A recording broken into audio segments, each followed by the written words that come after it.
When Elizabeth's sisters Bernie and Kathleen think of Elizabeth, one of the things they remember is how she took pride in her teeth and never missed a dentist appointment. Elizabeth was absolutely beautiful girl, fit and healthy and strong, beautiful teeth. The dentist that she had in Sandymount, that's the way of identifying Elizabeth's body, was through the dentist and Elizabeth's dental records.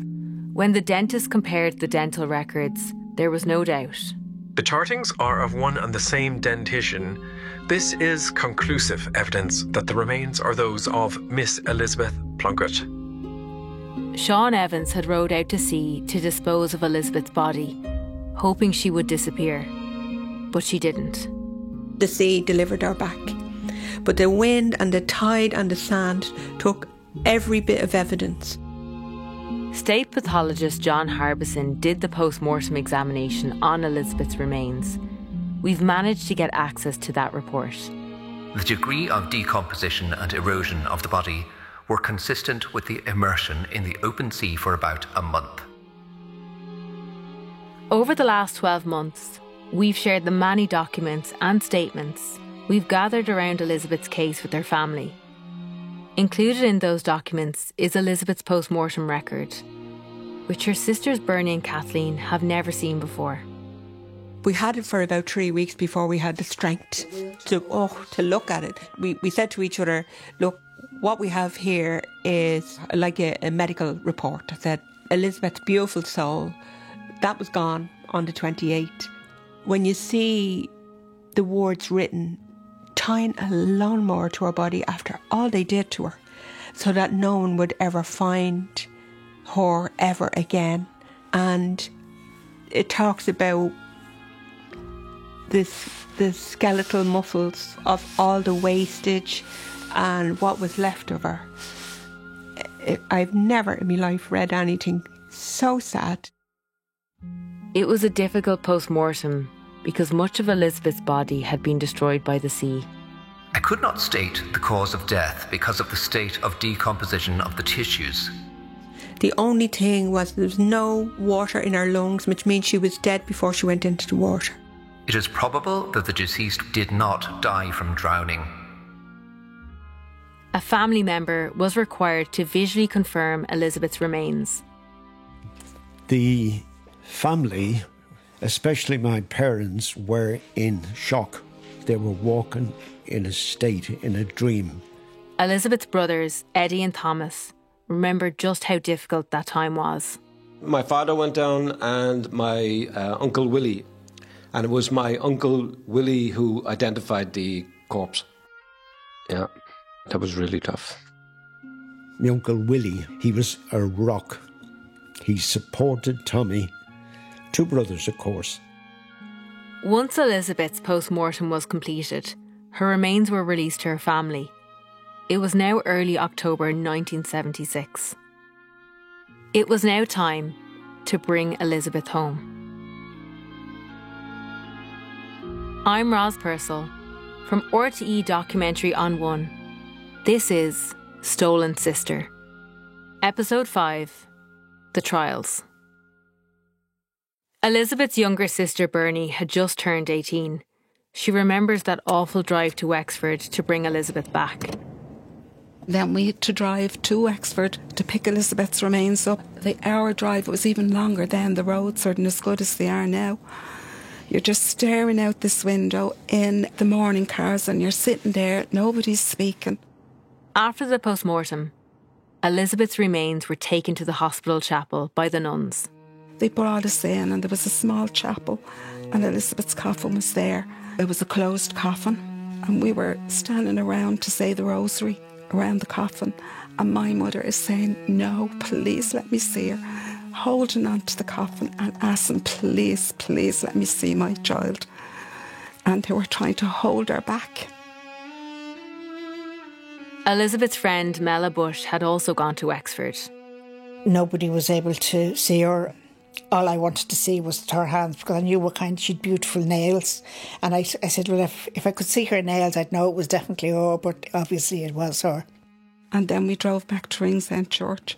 And when we got there, we could not get out of the car. The whole street was absolutely absolutely packed with people in shock that this had happened in our country to a local girl in an ordinary, simple family. Everybody trying to support us and help us. The funeral was the next event that was extraordinary. We then had to endure the burial that brought us to our knees. We're here in Dean's Grange. It's lovely and peaceful on a weekday. 49 years later, Bernie and Kathleen continue to regularly visit Elizabeth's grave in Dean's Grange Cemetery. And every time they do, they can vividly remember the day of her funeral. We parked over here and all the black cars were there. My dad was holding my mum. Eddie had to hold my mum because her legs would not hold her. My mother, my God, we had to support her physically. Mentally, she was distraught. Probably the first time I ever saw my father cry. We didn't know it then, but the family would never, ever be the same again. On the same day Elizabeth was buried, on the other side of the country, Gardaí were still searching for the second woman Sean Evans had murdered, Mary Duffy. The two men had told Gardaí they also placed Mary's body in water, not in the sea this time, but in Lough Ina. A specialised diving squad came from Dublin, as well as local divers like Tommy Mulveen. I rang up Sergeant Kelly in Clifton and I offered my services. I did commercial diving.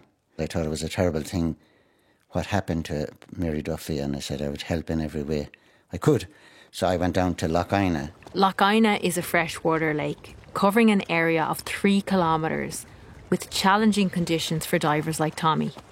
Lough Ina is the big, deep lake. You could be down 60 or 70 feet and you wouldn't even see your hand in front of you because the silt is coming down the mountains for years, and it was very dark. It was very tough. Tommy and the other divers undertook an extremely methodical search. We had a line across the lake. The army be on one side, or the navy, we'd be on this side, and we would do a comb across the lake. 2 weeks in, and Gardaí like Jim Boland were beginning to doubt the divers would ever find Mary. On Sunday, the 10th of October, they were sort of giving up hope, and they thought that maybe they were putting them off course. But that morning, something caught Tommy's eye in the dark waters. I saw something that was different from the rest of the ground, and I stopped the dive. We waited there for a few minutes until all the silt settled.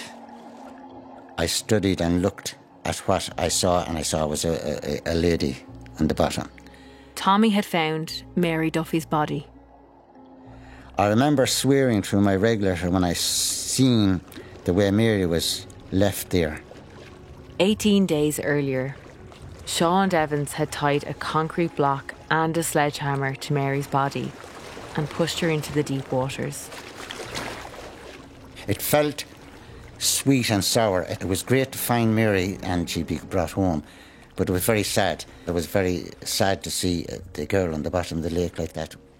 Because Lough Ina was very cold fresh water, it was like Mary's remains were frozen in time.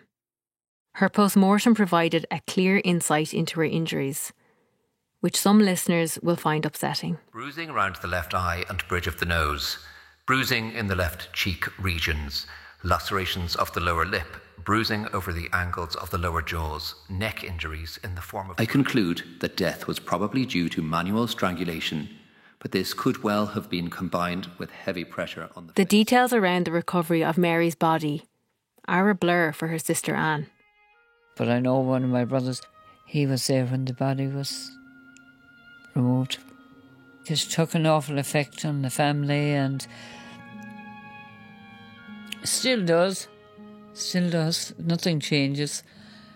Still the same pain is there, and that'll never go away. In Ringsend, the Plunkett family tried to readjust to a new future without Elizabeth. You're living in a house with your sister, and when you're day-to-day breakfast, dinner and tea, and then they're not there and they're gone overnight. It is completely devastating. Elizabeth's murder destroyed her parents, especially her mother, Kathleen. Her whole personality was gone. Elizabeth's father, Tommy, tried to help his wife. My dad knew he had to be strong for her. He loved her so much, and she loved him. She would say, Tommy, how will we ever get through this? She couldn't put her head to the pillow at night, and she would say, I can hear my child, Elizabeth, calling me. She's calling me. So that sent her on the road then of being at the doctor, getting the medication to sedate her, that at least she could sleep. Elizabeth's family unit was forever changed by her murder, forcing her siblings, including her youngest sister Kathleen, to grow up overnight.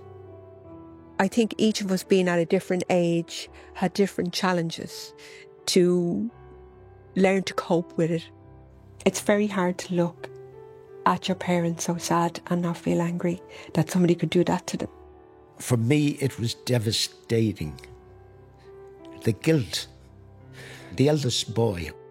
I didn't protect my family. Elizabeth's murder affected her friends in a similar but different way. Her best friend, Mella. I used to have terrible dreams about her for years afterwards. I was having terrible dreams. Like I could see her struggling or whatever. I was terrified to leave the house. Every time I turned my head or looked me over my shoulder, I would always think there was somebody going to get me. I always thought like that those horrible men, they'd get out. Throughout all of this, Shaw and Evans were held in solitary confinement in prison, awaiting trial. It was now 1977. When Bernie and Kathleen first came to us, they were trying to untangle what happened around this time. But they were finding it very difficult to get information from any state agencies. They won't give us the copy of the book of evidence, so we're assuming because we haven't got the actual documents, because they said we're not entitled to have them. Fortunately, we've been able to help Bernie and Kathleen by sourcing trial transcripts, statements, and other information around Elizabeth and Mary's cases, as well as interviewing anyone involved and who is still alive.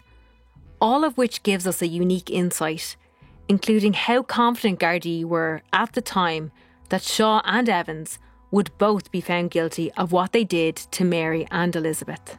The evidence was good, in fairness, very strong evidence. Garda Christy Riley. Circumstantial evidence was very, very strong. When we gathered all the exhibits, that really bombed the case.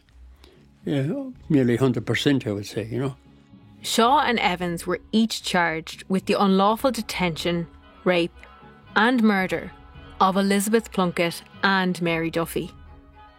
And for Mary's 14-year-old sister Anne, it was her first time in Dublin. Myself and my sister and my brother were witnesses. I remember myself and another witness went down to the bathroom. It was very, very dreary. And as we were coming up the steps, the police brought down them two down the stairs. It was frightening. We had to look at them as we were passing, and they were vicious looking. Anne was just one of almost 200 witnesses called before the trials of Evans and Shaw. Because Shaw and Evans operated together, what they did to Elizabeth and Mary, in legal terms, is called a joint criminal enterprise.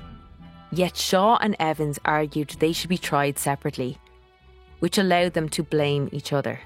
I knew there was something wrong. He told me the girl was dead. I didn't want to do it. It was Jeffrey made me do it. He kept saying, remember what happened in England, John? And their barristers made these arguments in court. Each of them has made statements, and each of them incriminates the other. It is clearly demonstrated that there is a conflict here. A High Court judge then ruled Shaw and Evans should have separate trials and should also be tried separately for Mary and Elizabeth's murders. This would mean a total of 4 trials. The accused would be prejudiced on the hearing of the first charge of murder by having the second charge joined with it. Shaw was first to go on trial for the murder of Mary Duffy, and that trial opened in the summer of 1977. July 5th, Belfast Telegraph. A 31-year-old man pleaded not guilty in the Central Criminal Court today.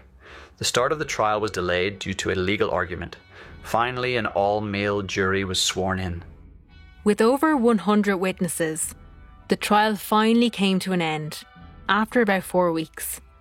When sending the jury out to deliberate, the presiding judge told them not to allow their emotions cloud their judgment.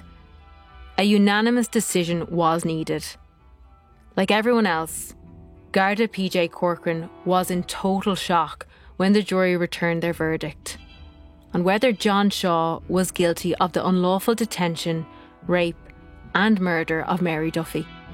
The jury disagreed. That had to be a total 12 members to agree in the jury for a conviction. But 11 agreed guilty and 1 disagreed, so there was a retrial then in that.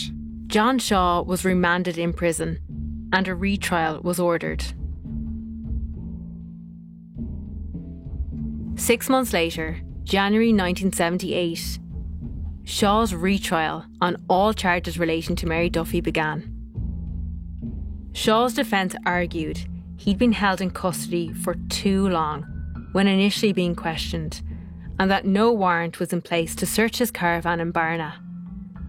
But because Gardaí believed Mary Duffy could still be alive at that point, the DPP argued Mary's right to life trumped all other constitutional rights. Garda Christy Riley. The reason they were detained for too long was that Mary Duffy could be still alive. And I think that was the thing that we were worried about, that she was still somewhere in the tent. And she could be still there. And the 2 boys were detained. Shaw's retrial took place over 18 days of court hearings and deliberations before the jury of 10 men and 2 women finally announced their verdict. John Shaw was found guilty of the murder of Mary Duffy. February 10th, 1978. John Shaw has been jailed for life for the murder of a County Mayo woman he strangled after raping her 4 times. Justice Declan Costello spoke in court after Shaw was found guilty of murder. In my opinion, it was a fully justified finding by the jury, and the sentence is a mandatory one of penal servitude for life. The details were of a particularly horrifying nature. In addition to a life sentence for murder, Shaw was also given further sentences of 14 years for repeatedly raping Mary and 2 years for her false imprisonment.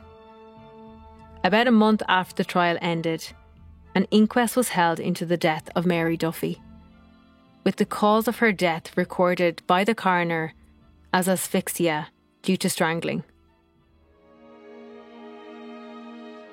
Geoffrey Evans was next in court.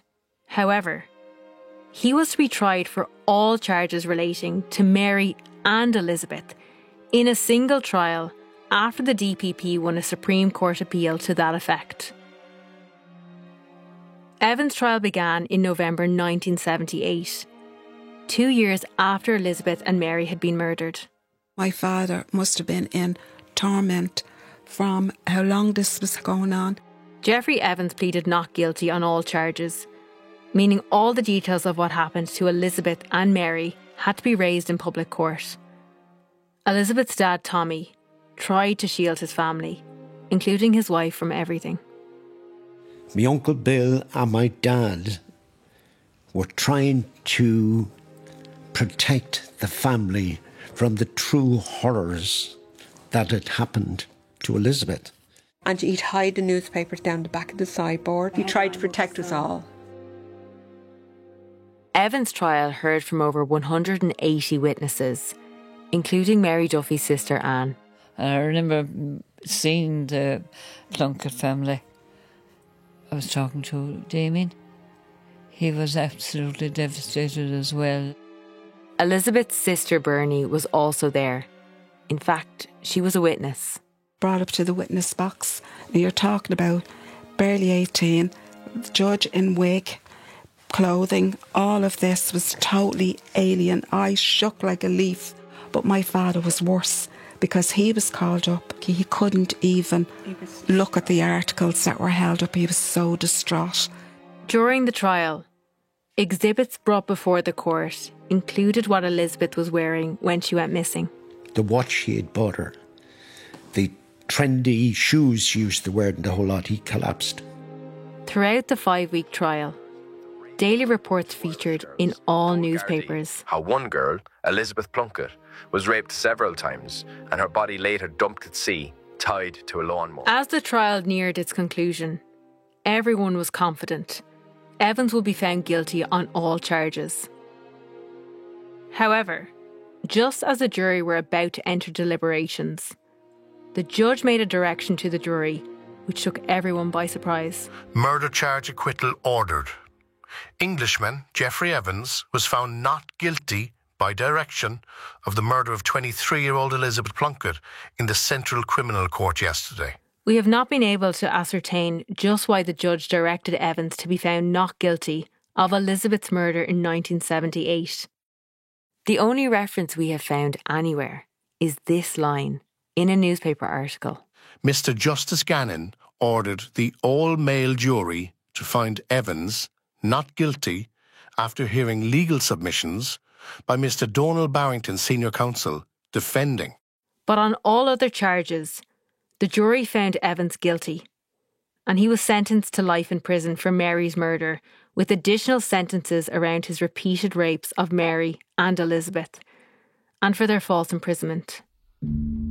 Throughout the following years, both Shaw and Evans made a number of legal appeals. The convictions dismissed unanimously by the Supreme Court all of yesterday. Which were turned down. A previous appeal to the Court of Criminal Appeal had also failed, but that court granted him a certificate of leave to appeal. What we're going to tell you next only came to light after 47 years. At some point, in the years after Elizabeth's murder, the DPP entered a nolle prosequi, which is a stay or suspension of trial on all charges that John Shaw faced in relation to Elizabeth Plunkett. To this day, no one knows why this happened. What this means is that, unbelievably, no one has ever been found guilty of Elizabeth's murder, despite both Shaw and Evans confessing to everything they did to her. We never got to know, did my dad understand that for some legal reason Shaw was never convicted of Elizabeth's murder? I think my father was told that these men would never ever see freedom again. My father was fobbed off, but I've always believed that, and it was very easy to fob off a man that was absolutely devastated and distraught and completely out of his depth. We've nothing to do with legal situations. We've never had the family solicitor. We've never had any dealings with the courts. Do you know what I mean? We haven't got a bloody parking ticket between us. Elizabeth's father managed to hide all of this from Elizabeth's siblings. So much so that they've always believed both Shaw and Evans were each convicted of Elizabeth's murder. I didn't understand the courts at 18 years of age. I did not understand, other than if somebody goes to jail, you automatically think, well, they done wrong and they're gone to jail. So that was it. So I'd never really thought about it through the years. It was a topic that my father didn't want to speak about. You know, it was kind of like, let's not talk about this. Let's just put this away, you know, or something. Yeah. My mother, day and night, she needed to talk. And to my shame and everyone else's shame, we were trying to calm her down. As the years went by, all of what happened to Elizabeth had a profound effect on the wider family unit, especially her parents. Elizabeth's father, Tommy, died suddenly in the early 1980s, aged just 65. He had a heart attack while he was driving and went into a coma and never woke up again, you know. Dad died in the June, and then the following year in the May, my mum passed away peacefully at home in her own bed. Myself and Kathleen were there for the last rites with her. But it got towards the end next of all, she said, Tommy, which is my father's name, is that her? And those were the last words she said, and she closed her eyes and she passed away. Elizabeth's siblings have always felt that Sean Evans not only killed their sister, but their parents too. My mum and dad, both of them were dead within 7 years of this. Over the next 40 years, Elizabeth's brothers and sisters managed to find a way of living with their trauma. There were careers, marriages, children, family occasions, and they tried to remember Elizabeth's life rather than her death. We'd started to celebrate the nice things and our lovely life that she had, and the lovely holidays and the clothes and the music and all the things that we love to talk about. Before all this kicked off again then in 2023. And what kicked off in 2023 was that John Shaw wanted to get out of prison. But that process was going to change everything that the Plunketts had believed for almost 50 years.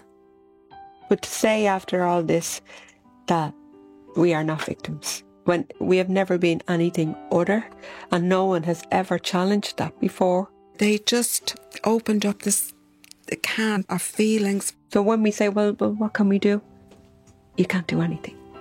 And that's like adding insult to injury. Stolen Sister is narrated by me, Roz Purcell. The music is by Oscar-winning composer Stephen Warbeck and performed by the RTE Concert Orchestra.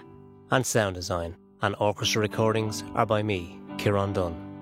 Production assistance is by me, Shauna McGreevy.